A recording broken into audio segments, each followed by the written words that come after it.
तो दोस्तों आज हम आपसे शेयर करने वाले हैं घर पर पड़े हुए सामान से ही एक बहुत ही क्रिस्पी सा नाश्ता बनाना, जो बनाना बहुत आसान है और खाने में बहुत अच्छे टेस्टी लगते हैं।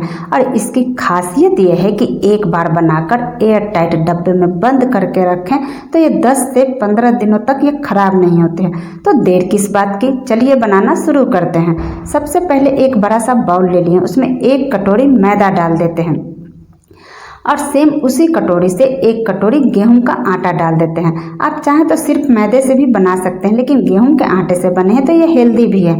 1 चम्मच अजवाइन और मंगरेला डाल दी, 1 चम्मच चिली फ्लेक्स डाल देते हैं, इससे कि टेस्ट बहुत अच्छे आते हैं। स्वाद अनुसार नमक डाल दिए हैं और 2 चम्मच हम सरसों तेल डाल दिए हैं मोयन के लिए। आप सरसों तेल की जगह घी भी डाल सकते हैं। इन सभी को डालकर पहले हम अच्छे से मिला लेते हैं। तो उंगलियों से मसलते हुए इसे मिला लेते हैं ताकि आटे में सारे मटेरियल मिल जाए। जब सारे मटेरियल मिल जाए तब हम इसकी मुट्ठी बांध कर देख लेते हैं। जब मुट्ठी आसानी से बंध रहे हों और आसानी से मुट्ठी टूट रहे हो तो समझिए कि मोयन परफेक्ट है। तब आती है बारी आटे गूंथने की। तो नॉर्मल पानी ले लेते हैं और नॉर्मल पानी थोड़ा थोड़ा डालकर आटे को गूंथ लेते हैं। तो थोड़ा थोड़ा पानी डालते हुए आटे को मसलते हुए हमें गूंथना है। हमें सॉफ्ट सा आटा नहीं लगाना है, दोबारा से बता रहे हैं। थोड़ा थोड़ा पानी डालते हुए जितना आटा को मसलेंगे हमारे नाश्ते उतने ही क्रिस्पी बनेंगे। तो ये देखिए हमने थोड़ी थोड़ी पानी डालकर आटे को मसलते हुए इसे गूंथ लिया है। और ये सख्त से आटे हैं, सख्त आटे रहेंगे तो आपके नाश्ते क्रिस्पी भी बनेंगे।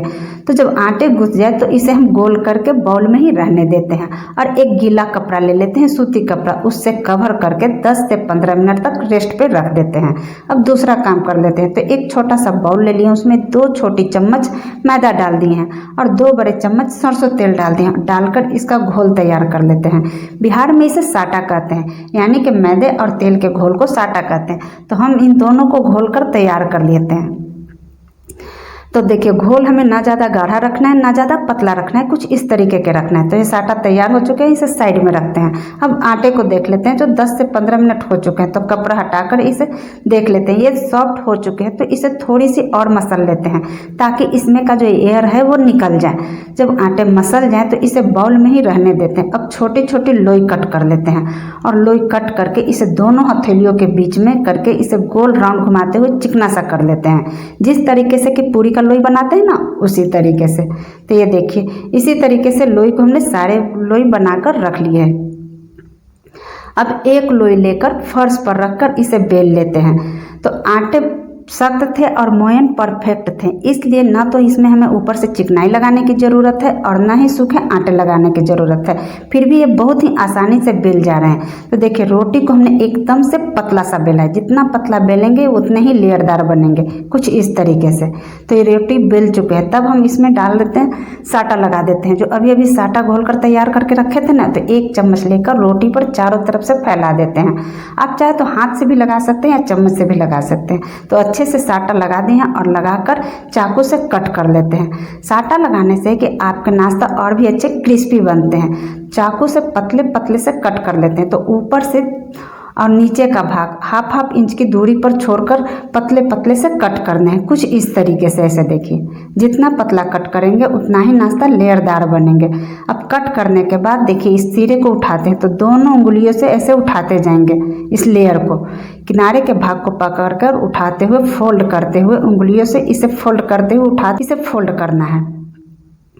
तो शुरू में थोड़ी कठिनाई होती है, लेकिन फिर ये अच्छे से आसानी से फोल्ड होने लगते हैं। तो इसी तरीके से उंगलियों से उठाते हुए इसे फोल्ड कर लिए हैं। आप भी कर सकते हैं, बहुत ही आसानी तरीके से हो जाती हैं। जब फोल्ड हो जाए तो इसे उठाकर बीच में लाते हैं और बीच में लाकर उंगलियों से इसे बराबर कर देते हैं ताकि जो किनारे का भाग है वो अच्छे से चिपक जाए।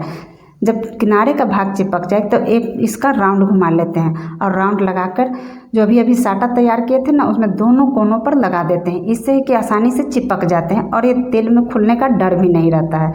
फिर दोनों कोनों को बीच में करके इसे चिपका देते हैं और चिपकाने के बाद बेलन से इसे बेल लेते हैं, हल्का हल्का सा, ज़्यादा सा नहीं, हमें हल्का हल्का से इसे बेल लेना है, कुछ इस तरीके से। बेलने से है कि इसके लेयर अच्छे से खुल जाते हैं। देखिए बेलने के बाद कितने अच्छे से लेयर दिख रहे हैं। अभी तो लेयर दिख रहे हैं, तेल में जाते ही खिल जाएंगे। इसी तरीके से सारे नाश्ते बेलकर हमने प्लेट में रख लिए हैं। इधर गैस जलाकर कढ़ाई चढ़ा दी है तेल डालकर।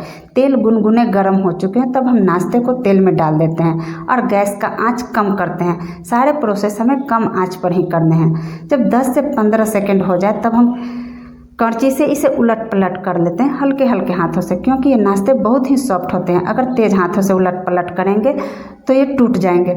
तो इसी तरीके से उलटते पलटते इसे गोल्डन होने तक फ्राई कर दिए हैं। जब ये गोल्डन हो जाए तो हम करछी से इसे निकाल लेते हैं और छन्नी से निकाल कर इसे टिश्यू पेपर पर रख देते हैं ताकि जो एक्स्ट्रा तेल है वो निकल जाए।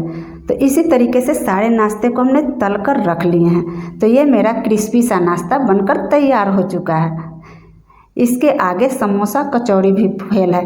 जब कभी भी हल्की फुल्की भूख लगे तो इसे आप खा सकते हैं, या अचानक से जब मेहमान आ जाए तो उन्हें भी आप इसे दे सकते हैं। देखिए ये इतने क्रिस्पी हैं कि तुरंत से एकदम से मसल जाते हैं, एकदम टूट से जाते हैं।